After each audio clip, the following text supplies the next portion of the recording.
Assalamualaikum warahmatullahi wabarakatuh. Halo semuanya, jumpa lagi dengan saya, Kang Restu.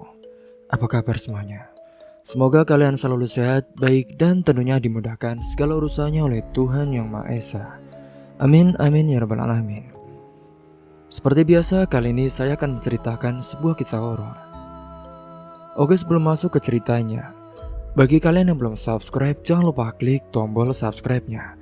Klik lonceng notifikasinya serta like video ini agar kalian tidak ketinggalan cerita-cerita menarik dari channel Restu Horor. Oke, kali ini saya akan melanjutkan cerita yang kemarin, yaitu cerita yang berjudul Harta Warisan Pembawa Malapetaka. Oke, langsung saja tanpa berlama-lama lagi. Bagaimana kisahnya? Ini dia ceritanya. Sudah genap 40 hari Agus tinggal di rumah besar peninggalan almarhum Pak Kasnari ayahnya. Namun bukannya merasa tenang, hatinya semakin gelisah. Bau amis yang menyengat kini menjadi bagian dari kesehariannya. Setiap sudut rumah seolah menyimpan misteri yang semakin mencekik. Malam itu tepat pada malam ke-40 setelah kematian ayahnya. Agus terbangun dengan keringat dingin membasahi tubuhnya. Jam dinding di kamar menunjukkan pukul 2 dini hari. Suasana sunyi tetapi aroma amis yang pekat membuatnya mual-mual. Ia menutupi hidungnya dengan tangan mencoba mengabaikan bau yang menyengat itu. Aduh, kenapa baunya makin parah ya? Agus bergumam sambil bangkit dari tempat tidur. Ketika ia melangkah menuju dapur untuk mengambil segelas air, Agus merasa ada sesuatu yang mengawasinya. Punggungnya meremang seolah ada sepasang mata yang tajam menatap dari kegelapan itu. Ia berhenti di ambang pintu dapur dan menolehnya perlahan. "Siapa di sana?" tanyanya dengan suara gemetar. Tidak ada jawaban saat itu. Namun saat ia hendak melangkah lagi, dari sudut matanya bayangan tinggi kurus dengan kulit bersisik tampak berdiri di pojok ruangan dapur. Agus tertegun, jantungnya berdegup dengan kencang. Nafasnya pun tertahan saat itu. Bayangan sosok itu bergerak ke arah cahaya remang-remang dari lampu dapur. Wajahnya mulai terlihat itu menyerupai wajah kakeknya, ayah dari Pak Kasnari. Matanya memancarkan kebencian yang dalam, penuh dendam dan juga amarah. Tubuhnya yang kurus bersisik seperti ular tampak mengerikan saat itu. Siapa kamu? Apa yang kamu mau? Kalau kamu benar kakekku, tolong kasih tahu apa yang terjadi." Agus bertanya terbata-bata dengan kakinya gemetar. Bayangan itu tidak menjawab, ia hanya menatap Agus dengan tajam, seolah ingin menelannya hidup-hidup. Tubuh Agus kaku tidak mampu bergerak, perasaan pun takut bercampur dengan rasa bersalah mulai melingkupi dirinya. Apa ini ada hubungannya dengan Bapak? Apa yang sebenarnya terjadi di keluarga ini? Agus memohon dengan air matanya mulai mengalir. Namun sosok itu tetap diam. Ia berdiri beberapa saat lalu perlahan memudar hingga menghilang begitu saja ke dalam bayang-bayang dapur. Aroma amis tetap menyelimuti ruangan semakin pekat daripada sebelumnya. Hingga singkatnya pada pagi harinya, Agus duduk termenung di meja makan. Ia tampak lelah dengan lingkaran hitam di bawah matanya. Bu Amil meletakkan sepiring nasi di depannya, tetapi Agus tidak menyentuhnya saat itu. "Agus, kamu kenapa sih, Nak? Mukamu kok pucat sekali?" tanya Bu Amil dengan nada khawatir. Agus mengangkat wajahnya dan menatap ibunya dengan serius saat itu. "Bu, tadi malam aku melihat sesuatu, Bu. Sosok yang menyerupai kakek. Sebenarnya apa yang terjadi sih, Bu, di keluarga kita? Apa Bapak punya masalah dengan kakek?" Bu Amil terdiam dengan tangan tuanya yang gemetar menggenggam erat ujung kain yang dipakainya. "Sudahlah, Nak. Ada hal yang lebih baik tidak diungkit. Sudah cukup semua ini menjadi pelajaran buat kita. Tapi, Bu, aku tidak bisa tinggal di rumah ini dengan semua kejadian-kejadian aneh, Bu. Kalau Ibu tahu sesuatu, tolong ceritakan. Aku butuh jawabannya, Bu." Agus sambil berteriak saat itu, suaranya juga penuh tekanan. Namun Bu Amil tetap bungkam. Matanya basah tetapi ia menolak berbicara lebih jauh. Agus pun menghela nafas panjang saat itu, lalu bangkit dari kursinya. Sudahlah Bu, aku pergi dulu. Tak terasa waktu pun telah berganti menjadi siang. Agus saat itu memutuskan untuk pergi ke makam ayahnya. Ia membawa sekat bunga dan air untuk menyiram makam. Langkahnya terasa berat, tetapi ia tahu bahwa ini adalah satu-satunya cara untuk mencari kedamaian. Sesampainya di makam, Agus berdiri di makam ayahnya. Ia menatap nama yang terukir di batu nisan itu dengan perasaan campur aduk, kesedihan, kebingungan, dan juga rasa bersalah. Pak, Agus mulai berbicara dengan suara pelan. Kalau memang ada dosa atau kesalahan yang Bapak sembunyikan, saya mohon Pak, beri saya petunjuk. Saya nggak tahu harus berbuat apa Pak. Semua ini terasa terlalu berat. Setelah berbicara, angin pun berembus dengan pelan, menggerakkan daun-daun kering di sekitar makam dari bapaknya. Agus selalu menutup matanya sejenak dan mencoba berdoa dengan khusyuk, berharap ada jawaban dari Tuhan atau dari arwah ayahnya. Setelah selesai berdoa, Agus pun duduk di tepi makam. Ia menggenggam tanah basah di tangannya, mencoba menghubungkan dirinya dengan kenangan masa kecilnya bersama ayahnya. Tapi lagi-lagi, bayangan sosok yang ia lihat tadi malam terus menghantui di pikirannya. Hingga sore harinya pun Agus kembali ke rumah. Ia lalu duduk bersama ibunya di ruang tamu. Suasana hening, hanya terdengar suara burung dari luar rumah. Bu, aku tadi pergi ke makam Bapak. Aku rasa Bapak ini ingin mencari tahu sesuatu, Bu. Tapi aku nggak tahu harus mulai dari mana. Bu Amil menarik nafas panjang lalu mengusap wajahnya yang lelah setelah diam. Nak, mungkin memang sudah waktunya kamu tahu. Tapi ibu takut kalau semua ini justru membuatmu semakin tidak tenang. Bu, aku ini sudah cukup dewasa ya Bu. Aku sudah cukup kuat. Aku siap mendengar apapun. Namun sebelum Bu Amil bisa menjawab, tiba-tiba suara pintu depan terbuka. Seorang tetangga masuk dan menyapa mereka. Kedatangannya menjadikan pembicaraan membuat rahasia itu tetap terkunci untuk sementara waktu. Hingga hari itu pun Ibu Amil tidak jadi membicarakan hal itu kepada Agus anaknya. Singkat cerita, pada malam harinya Agus pun sudah kembali berusaha tidur, tetapi pikirannya terus berkecamuk. Ia merasa semakin terjebak dalam misteri keluarganya yang belum terpecahkan. Apakah sosok yang ia lihat benar-benar kakeknya, ataukah itu hanya manifestasi dari dosa-dosa keluarganya? Hingga tak terasa Agus pun sudah tertidur yang nyenyak. Saat itu Agus bermimpi ia melihat ayahnya berdiri di depan rumah dengan wajah penuh penyesalan. Namun ketika Agus mendekatinya, sosok ayahnya itu berubah menjadi bayangan hitam yang menyelimuti seluruh rumah. Dalam mimpi itu Agus mendengar suara bisikan yang sangat mengerikan. Cari kebenarannya sebelum terlambat. Agus pun terbangun dengan keringat dingin saat itu. Ia tahu apapun yang terjadi, ia harus segera menemukan jawaban. Bukan hanya untuk dirinya tetapi juga untuk keluarganya. Tragedi ini pun harus menjadi pelajaran dan harus menjadi misteri yang terungkap. Hari-hari berlalu dan Agus mencoba melupakan mimpi-mimpinya yang aneh. Ia meyakinkan dirinya bahwa itu hanya bayangan dari pikirannya yang lelah dan juga penuh pertanyaan. Namun di dalam hati kecilnya ia tahu bahwa ada sesuatu yang salah. Bau amis yang masih bertahan di rumah besar itu seolah menjadi pengingat akan rahasia yang belum terungkap. Malam itu Agus kembali berusaha tidur lebih awal, berharap bisa mendapatkan istirahat yang tenang. Namun seperti malam-malam sebelumnya, mimpinya membawa hal yang lebih mengerikan. Dalam mimpi Agus berdiri di ruang tengah rumah besar itu. Semua tampak sama seperti biasanya, kecuali udara di dalam ruangan yang terasa lebih dingin. Di hadapannya kini muncul sosok ayahnya, Pak Kasnari. Tubuh ayahnya tampak seperti saat-saat terakhir kali hidupnya. Kulit bersisik penuh luka dan juga cairan busuk menetes dari tubuhnya. Matanya yang cekung memancarkan kesedihan yang dalam. Agus terkejut, tetapi ia berusaha memberanikan diri. Pak, apa ini benar Bapak? Pak Kasnari tidak menjawabnya. Ia hanya menunduk, tubuhnya tampak gemetar. Wajahnya penuh dengan penderitaan tetapi mulutnya tetap terkunci dengan rapat. Pak, kalau ini benar Bapak, tolong kasih tahu Pak, apa yang sebenarnya terjadi? Kenapa Bapak seperti ini? Agus bertanya lagi, kali ini dengan nada memohon. Pak Kasnari mengangkat wajahnya perlahan dengan bibirnya terbuka, tetapi yang keluar bukan kata-kata, melainkan suara erangan seperti orang yang sedang kesakitan.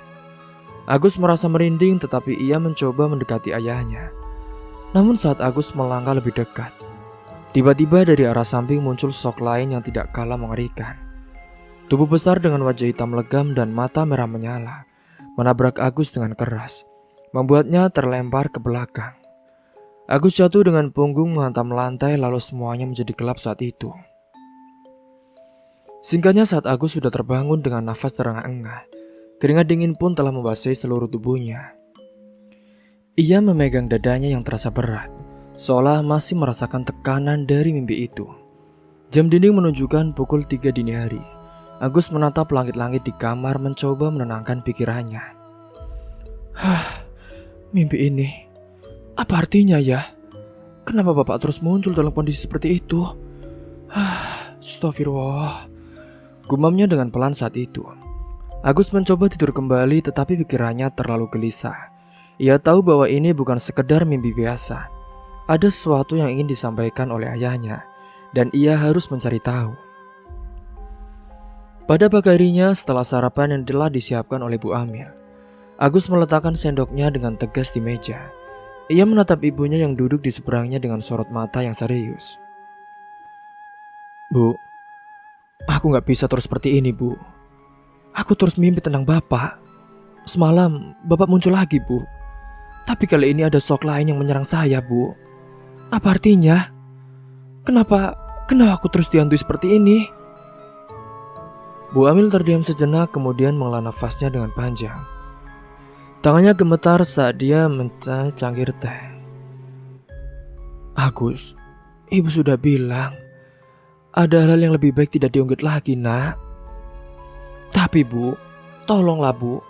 Ini bukan hanya soal masa lalu Bapak. Aku juga sudah gak tahan tinggal di rumah ini. Bu Amis itu, mimpi-mimpi itu, semua ini pasti ada hubungannya, Bu. Kalau Ibu tahu sesuatu, tolong ceritakan sekarang. Aku butuh jawaban, Bu. Agus sambil teriak dengan terus memaksa ibunya untuk bercerita. Bu Amil yang menatap anaknya dengan mata yang berkaca-kaca. Ia menggigit bibirnya seolah sedang berjuang untuk mengatakan sesuatu yang sangat sulit. Nah, ini bukan hal yang mudah untuk diceritakan. Apa yang terjadi di masa lalu keluargamu itu menyakitkan. Kalau gitu kasih tahu aku, Bu. Aku siap mendengar apapun. Aku gak peduli seberapa buruknya, tapi aku harus tahu. Agus pun mendesak ibunya saat itu. Hingga akhirnya Bu Amil mulai bercerita dengan suaranya pelan seperti seorang yang mengungkapkan beban berat yang sudah lama ia pendam. Jadi, dulu sebelum kamu lahir, ayahmu adalah orang yang sangat dihormati di desa ini, Nak. Tapi ada satu hal yang selalu menjadi duri dalam keluarganya, yaitu hubungannya dengan ayahnya sendiri, kakekmu. Ayahmu merasa diperlakukan tidak adil oleh kakekmu. Saat kakekmu membagikan warisan tanah keluarga, ayahmu merasa dia diberi bagian yang lebih kecil dibandingkan adiknya, Sinawan. Agus mendengarkan dengan seksama saat itu, dengan keningnya yang berkerut. Tapi kenapa, Bu? Bukankah mereka keluarga? Apa kakek sengaja berbuat seperti itu? Entahlah, Nak. Tapi ayahmu sangat marah. Ia ini menganggap kakekmu pilih kasih. Dan sejak saat itu, hubungan mereka memburuk. Ayahmu juga mulai menjauh dari keluarga. Bahkan tidak lagi peduli saat kakekmu jatuh sakit. Dan ketika kakekmu meninggal, ayahmu tidak datang ke pemakamannya. Itu membuat adik ayahmu Nawan sangat terluka. Apalagi setelah saat itu, ayahmu telah diberikan warisan oleh kakekmu. Air mata mengalir di pipi Bu Amil saat itu. Setelah itu, banyak yang berubah dalam diri ayahmu, Nak. Ia menjadi lebih keras, lebih egois. Mungkin itu cara dia melindungi dirinya dari rasa bersalah. Tapi pada akhirnya, itu hanya membuat semuanya lebih buruk. Agus menunduk merasa berat mendengar cerita itu. Jadi, apakah mimpi-mimpi ini ada hubungannya dengan dosa-dosa Bapak, Bu, di masa lalu? Tapi kenapa Bapak wujudnya seperti ular, Bu? Ada sisik-sisiknya gitu. Ibu tidak tahu, Nak. Tapi mungkin saja itu ada hubungannya dengan dosa-dosa masa lalu. Bisa saja mungkin ini adalah cara kakekmu atau bahkan ayahmu sendiri untuk menyampaikan sesuatu dari mimpimu. Mungkin mereka ingin kamu memperbaiki apa yang telah dirusak. Setelah mendengar cerita itu, Agus merasa hatinya semakin berat. Namun ia tahu bahwa ia tidak bisa tinggal diam. Mimpi-mimpinya serta bau amis yang terus menghantui rumah dan semua kejadian yang aneh, semuanya adalah tanda bahwa sesuatu harus segera diperbaiki. Baiklah, Bu. Aku akan pergi ke makam kakek dan ayah. Aku akan mendoakan mereka. Tapi lebih dari itu, aku ingin menemui Om Nawan. Aku harus memperbaiki hubungan ini, Bu. Ucap Agus dengan penuh tekad. Bu Amil tersenyum tipis meski matanya masih basah oleh air mata. Iya, Nak. Kamu benar. Sudah waktunya semua ini berakhir. Lakukan saja apa yang menurutmu benar. Iya, Bu. Aku juga ingin mencari tahu ada apa semua ini. Kenapa ayah dan kakek menjadi sosok yang sangat mengerikan? Hingga setelah itu Agus pun mengangguk dan meski jalannya masih penuh tanda tanya. Ia tahu bahwa ini adalah langkah pertama menuju kedamaian bagi dirinya dan juga keluarganya. Hari itu pun Agus memutuskan untuk menghadapi semuanya. Ia pergi ke makam ayahnya lebih awal, membawa bunga dan juga doa yang tulus. Dalam hati ia berharap bisa mendapat petunjuk tentang mimpi-mimpinya. Setelah berdoa cukup lama di makam ayahnya, Agus kini memutuskan untuk pergi ke rumah kakeknya. Rumah yang selama ini jarang ia kunjungi. Rumah itu masih berdiri kokoh di pinggir desa dengan dinding kayu tua yang terlihat sedikit lapuk oleh waktu. Di sana, Om Nawan, adik almarhum dari bapakku, tinggal seorang diri. Agus pun mengetuk pintu perlahan dengan merasa canggung, karena ini adalah pertama kalinya ia datang sendirian setelah ayahnya telah meninggal dunia, atau tepatnya setelah hubungannya telah hancur. Pintu terbuka dan Nawan muncul dengan wajah yang terkejut. Tubuhnya yang kurus dan rambutnya yang mulai memutih menunjukkan usianya yang semakin menua. Ia memandang Agus dengan tatapan yang heran. Gus, tumben kamu kesini. Ada apa, Nak? Tanyanya sambil berdiri di depan pintu itu. Om, ini Om. Saya perlu bicara. Ada hal penting yang ingin saya tanyakan, Om. Melihat keseriusan Agus, Nawan pun langsung bersilakannya masuk. Ya sudah, ayo masuk. Kita bicara di dalam saja. Agus duduk di kursi kayu tua yang terasa keras, sementara Nawan menyiapkan segelas teh untuk Agus, keponakannya. Jadi ada apa, Agus? Kenapa kamu tiba-tiba datang ke sini? Agus menatap Om Nawan dengan ragu saat itu, tetapi akhirnya ia pun memberanikan diri. Ini Om, sebelumnya saya minta maaf karena mendadak datang ke sini, Om. Saya cuma mau bilang, akhir-akhir ini saya terus dihantui mimpi buruk tentang Bapak. Kadang rumah juga seperti dihantui bau amis yang gak hilang-hilang, Om. Saya merasa ada sesuatu yang salah. Saya ingin tahu, karena di dalam mimpi itu aku juga lihat kakek, Om. Apa ada rahasia yang Om tahu tentang keluarga kita? Nawan terdiam sejenak lalu menghela nafas dengan panjang. Ia menatap Agus dengan mata yang penuh kelelahan. Nak, sebenarnya ini adalah cerita lama yang selama ini telah simpan oleh keluarga kita. Tapi mungkin ini juga sudah waktunya kamu tahu. Apalagi setelah bapakmu meninggal. Kalau aku gak cerita, mungkin gak ada lagi yang bisa menjelaskannya.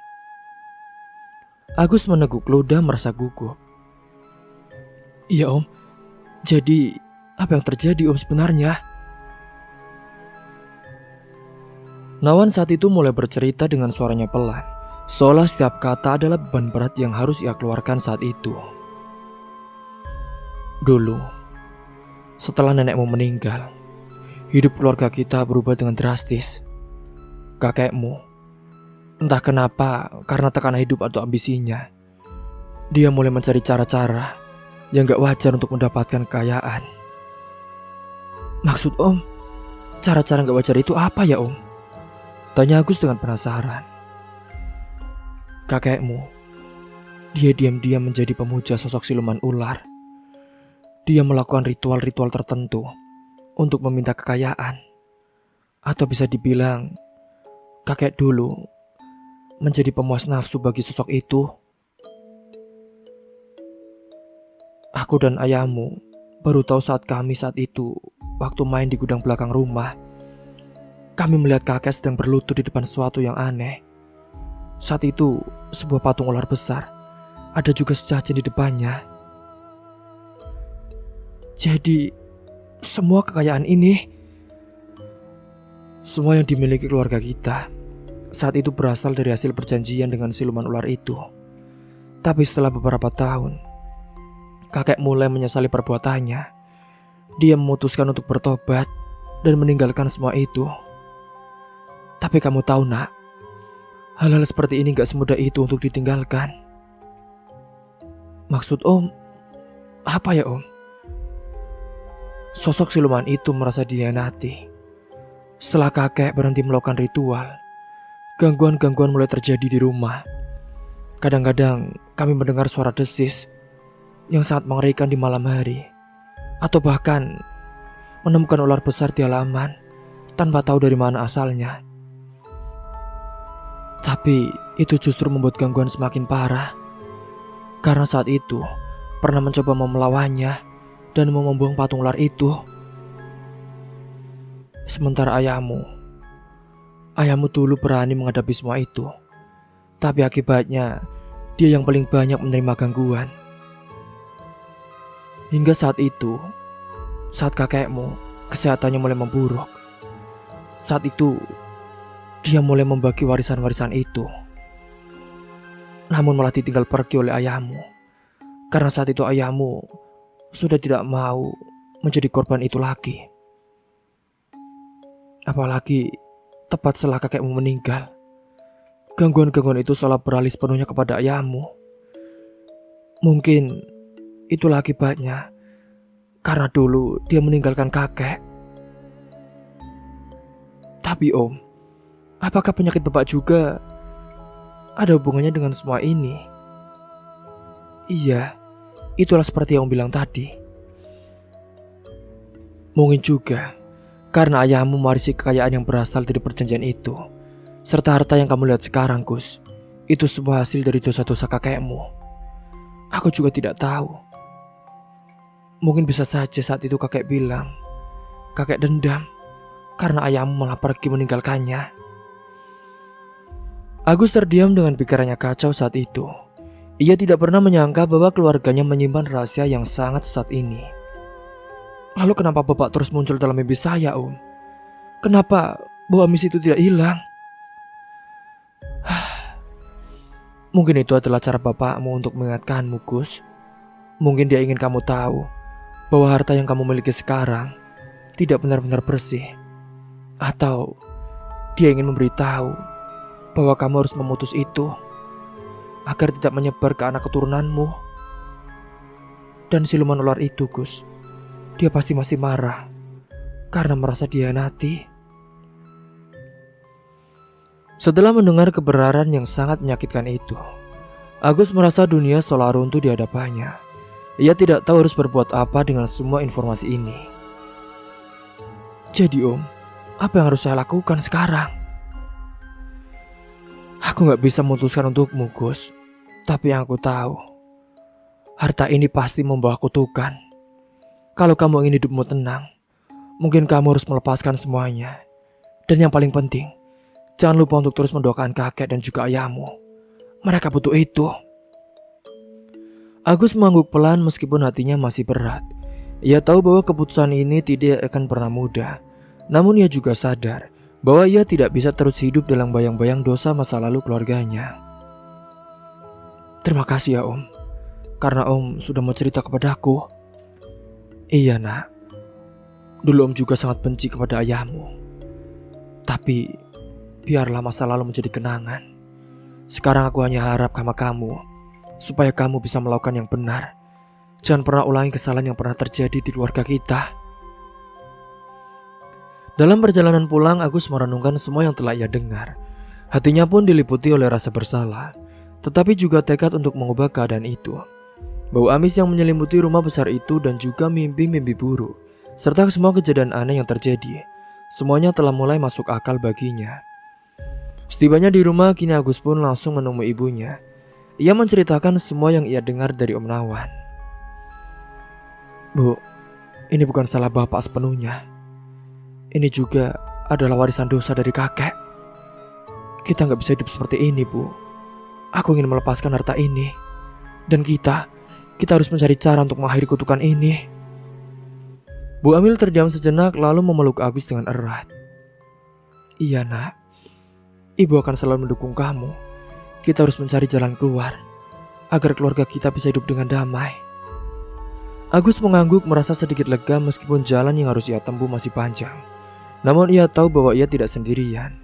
Ia berjanji akan menghadapi semua ini untuk membebaskan keluarganya dari kesesatan yang membelenggunya.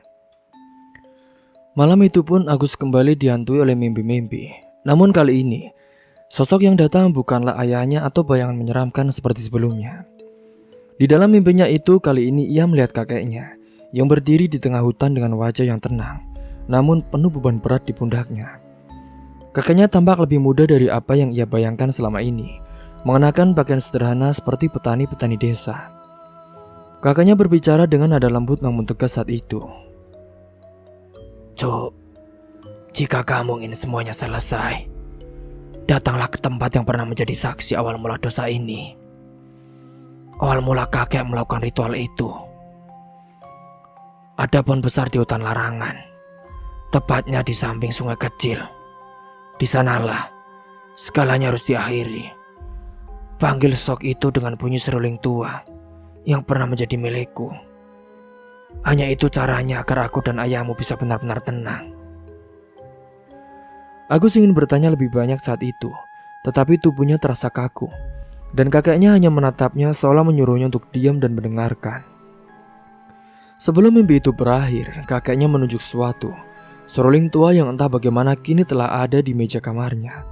Agus pun terbangun dengan tubuh berkeringat dingin saat itu. Singkatnya pada keesokan paginya Agus pun langsung pergi ke rumah Om Nawan.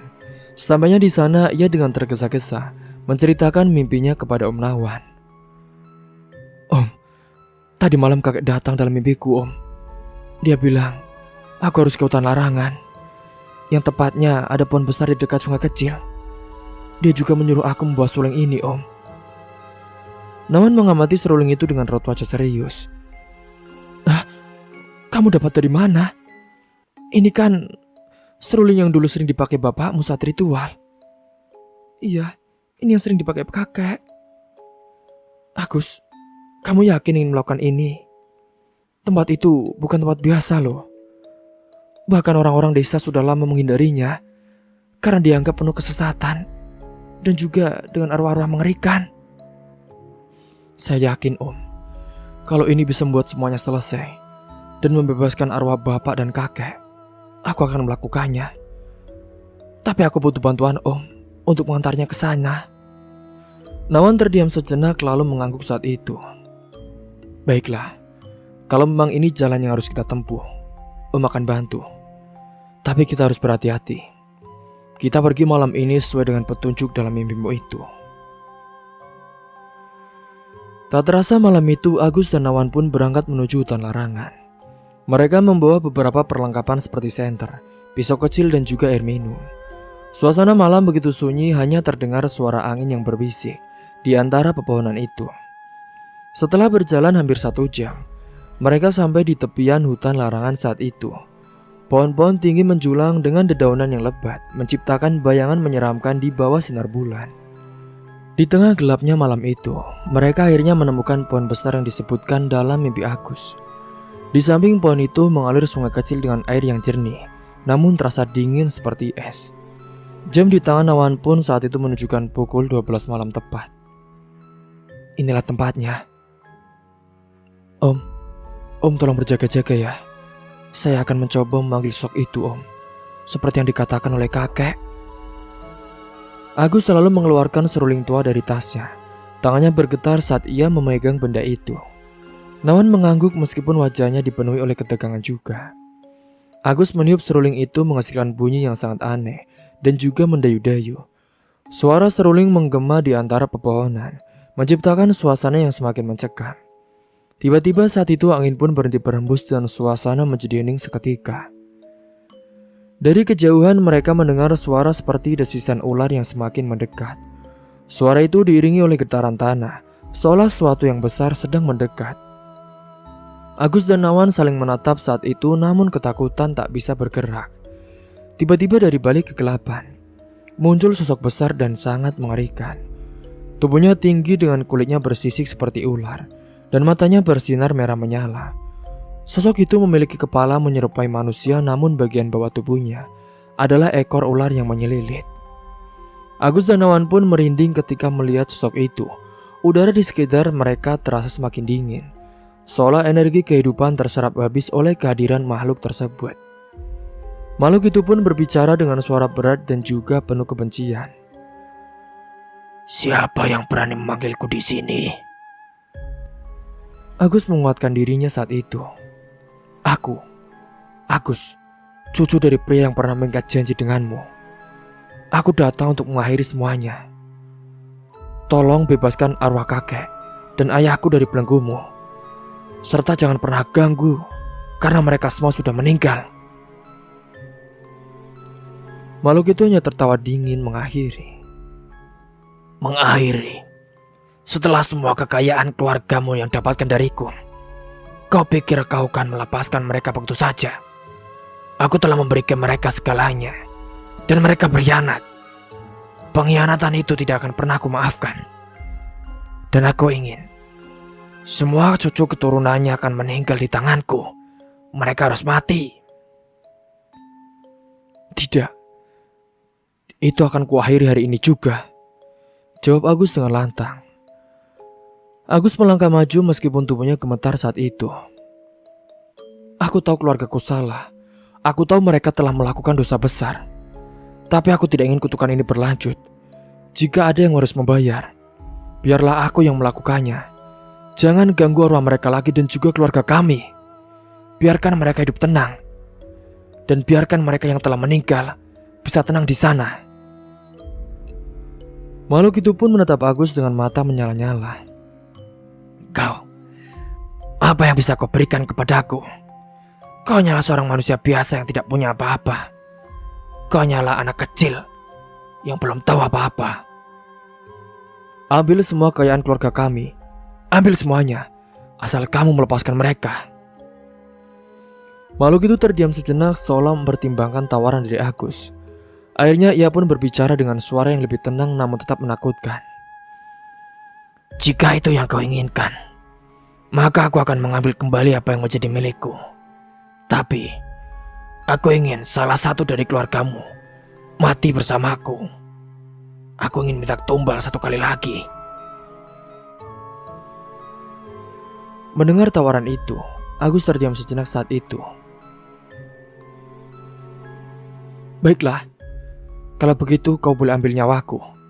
Tapi ingat, kau harus nyambil nyawaku tepat jam 12 malam di malam Jumat Kliwon saat aku sedang tertidur. Baiklah, aku akan menurutinya. Tapi Gus, kamu jangan seperti itu Gus. Tidak Om, tidak apa-apa. Mendengar ponakannya yang sudah merelakan itu, Nawan pun saat itu menjawabnya dengan menghela. Hei kamu, biarkan aku saja yang menjadi tumbal terakhirnya. Jangan sakiti keponakanku, karena dia tidak tahu apa-apa. Biarkan aku menemani kakakku dan juga ayahku. Kau ambil saja nyawaku. Baiklah, terserah kalian saja. Kalau begitu, mungkin aku akan lebih memilih kamu. karena kamu juga memiliki garis keturunan seperti ayah dan juga kakakmu. Hingga singkatnya setelah pertemuan itu, Agus dan Nawan pun meninggalkan hutan larangan dengan perasaan campur aduk. Di satu sisi mereka lega karena segalanya mungkin akan berakhir. Tapi di sisi lain, Agus tahu bahwa perjalanan ini hanyalah awal dari tanggung jawabnya untuk mendoakan arwah ayah dan kakeknya. Dia juga sangat kecemasan dan juga ketakutan. Karena ternyata sosok itu membalas meminta satu nyawa lagi. Dan ia pun sangat sedih karena mendengar itu. Sesampainya di rumah, Agus mengembalikan sereling tua itu ke tempatnya dan memutuskan untuk menjual semua harta peninggalan keluarganya yang ada bau-bau pesugihannya. Beberapa pun sudah mereka jual. Singkat cerita, beberapa hari setelah negosiasi dengan makhluk ular di hutan larangan, Agus dan Nawan pun kembali ke rumah dengan pikiran yang semakin berat. Saat itu Nawan meskipun tegar mulai merasa dirinya mungkin harus menjadi tumbal, seperti yang pernah dilakukan ayah dan juga kakeknya. Namun meskipun sudah ada negosiasi, Agus masih menolak keras ide itu. Om, aku gak bisa biarkan Om jadi korban. Kita harus cari cara lain, Om. Sosok itu ternyata licik. Gimana kalau kita minta bantuan saja, Om? Kita panggil Pak Kiai. Beliau pasti bisa membantu, Om. Tapi Om janji ya, kita harus manut dan setelahnya apapun yang bisa terjadi, kita harus pasrah, Om. Iya, baiklah. Hingga singkatnya saat itu, hari itu juga, Pak Kiai, seorang tokoh agama yang dihormati di desa, datang ke rumah Agus pada sore hari menjelang malam Jumat Kliwon. Setelah mendengar cerita dari Agus dan Nawan, Pak Kiai pun menghela nafas panjang. Astagfirullahaladzim. Ini bukan perkara sederhana. Dulu saya juga tahu kematian ayahmu dan juga kakekmu, Gus. Astagfirullahaladzim. Makhluk itu memang seperti tidak akan mundur. Mereka ini terikat oleh perjanjian. Tapi insya Allah, dengan izin Allah kita akan mencoba melindungi kalian dan juga menyelesaikan ini. Malam Jumat itu pun Pak Kiai meminta waktu untuk menyiapkan doa dan pelindung spiritual. Malam itu ia mengelilingi rumah Agus, menanamkan pagar gaib di setiap sudut menggunakan doa-doa serta air yang sudah didoakan. Ia juga menempatkan beberapa ayat suci di depan pintu dan juga jendela, membuat rumah itu terasa lebih tenang. Tepat pukul 12 malam, suasana rumah mulai berubah saat itu. Angin kencang tiba-tiba berembus meski malam sebelumnya sangat tenang. Suara desisan ular terdengar semakin mendekat, membuat Agus dan Nawan merinding saat itu. Mereka duduk di ruang tengah bersama Pak Kiai yang terlihat khusyuk membacakan doa. Dia sudah datang. Kalian tetap di tempat. Jangan bicara atau bergerak tanpa aba-aba dari saya. Iya, Pak Yai. Suara-suara desisan yang semakin keras dengan diikuti getaran seperti langkah berat yang mendekati rumah. Agus melihat bayangan besar bergerak perlahan mendekati pintu depan. Sosok siluman ular ini kini tampak lebih jelas. Tubuhnya besar bersisik hitam pekat dan matanya merah menyala penuh kebencian. Manusia, kalian pikir bisa bermain-main denganku? Siluman itu pun mencoba masuk ke rumah itu, namun ia terhenti di depan pintu. Pak Kiai berdiri membaca doa-doa dengan lantang, memperkuat pagar gaib yang telah dibuat sebelumnya. Siluman itu pun tampak semakin marah dengan tubuhnya bergerak liar, seperti hendak menghancurkan rumah tersebut. Kiai tua, kau pikir kau bisa melawan kekuatanku? Ini bukan urusanmu ya. Urusan ini bukan antara aku dan kamu. Ini adalah urusan hamba Allah yang ingin kembali ke jalan yang benar. Jika kau menolak melepaskan mereka, maka aku akan menghancurkanmu. Siluman ular itu pun tidak tinggal diam. Ia mulai menyerang secara gaib, menciptakan ilusi menyeramkan di dalam rumah. Sementara Agus dan Nawan melihat bayangan hitam yang bergerak dengan cepat di sudut-sudut ruangan, disertai suara-suara aneh yang membuat bulu kuduk mereka berdiri. Namun Pak Kiai tetap teguh saat itu. Ia melantunkan ayat-ayat suci dengan suara lantang, membuat siluman itu pun berteriak kesakitan. Pertarungan batin pun antara Pak Kiai dan siluman itu berlangsung dengan sengit. Cahaya-cahaya redup dari lampu rumah tiba-tiba padam, meninggalkan mereka dalam kegelapan total.